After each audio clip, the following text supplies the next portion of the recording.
Hello friends, welcome back to my channel. இன்றைக்கி ஒரு சின்ன குக்கிங் வ்ளாக் தாங்க. இன்றைக்கி என்ன பண்ண போகிறேன் அப்படின்னு பார்த்தீங்கன்னா, ராஜஸ்தானி ஸ்டைல் பியாஸ்கா பராத்தா தான் பண்ண போகிறேன். அதுக்கு வந்து சப்பாத்தி மாவு வந்து பிசைஞ்சு வச்சுருங்க. சப்பாத்தி மாவு பிசைஞ்சிட்டு அதுக்கு ஒரு ஸ்டஃபிங் வந்து ரெடி பண்ணிடலாம். ஆனியன் வந்து எடுத்துக்கோங்க. உங்களுக்கு எத்தனை ஆனியன் தேவையோ அதுக்கேற்ற மாதிரி எடுத்துகிட்டு அதை வந்து நல்லா மெல்லிஸாக வந்து நீட்டாக வந்து கட் பண்ணிக்கோங்க. பச்சடிக்கெலாம் போடுவோம் இல்லைங்க, அந்த மாதிரி மெல்லிஸாக கட் பண்ணிவிடுங்க. நெக்ஸ்ட்டு வந்து பார்த்திங்கன்னா, சப்பாத்தி மாவு பிசைஞ்சாச்சு, ஆனியன் வந்து கட் பண்ணிட்டேன்.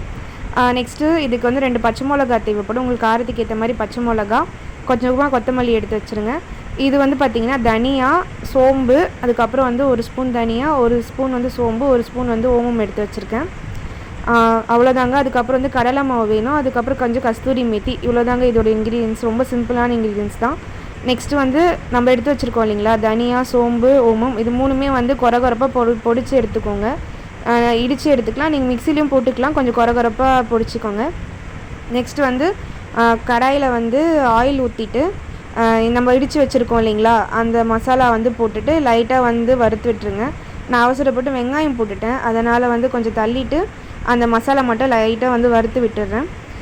இது மசாலா வந்து லைட்டாக வறுத்ததுக்கப்புறமேட்டு ஆனியன், அதுக்கப்புறம் வந்து பச்சை மிளகா, இந்த பச்சை மிளகாவும் ஆனியனும் போட்டு கொஞ்சம் வதக்கி விட்டுருங்க. ஆனியனும் பச்சை மிளகாவும் ரொம்ப வதங்கணும் அப்படின்லாம் ஒன்றும் இல்லைங்க. போட்டு கொஞ்சம் லைட்டாக வந்து வதக்கிட்டு மசாலாஸ் வந்து ஆட் பண்ணிடலாம்.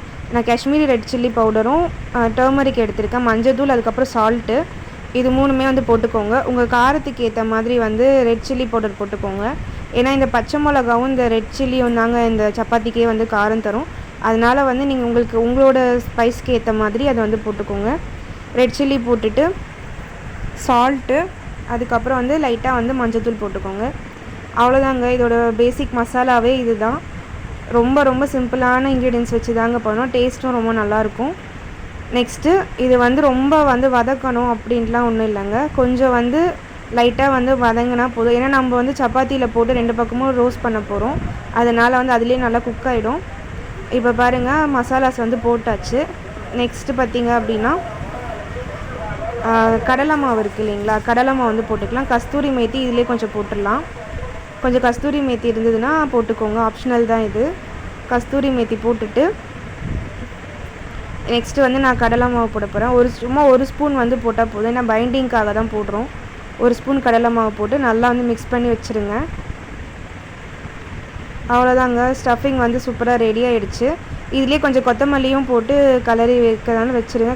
கொத்தமல்லி இதுலேயும் போட்டுக்கலாம், சப்பாத்தி மேலேயும் போடலாம். அவ்வளோதாங்க. இப்போ ஸ்டஃபிங் ரெடி ஆகிடுச்சு. நம்ம வந்து இப்போ செய்ய ஸ்டார்ட் பண்ணிடலாம். சப்பாத்தி வந்து எப்படி வந்து திரட்டுவீங்களோ அதே மாதிரி திரட்டிடுங்க. ஒரு சப்பாத்தி திரட்டி நான் வச்சுட்டேன்.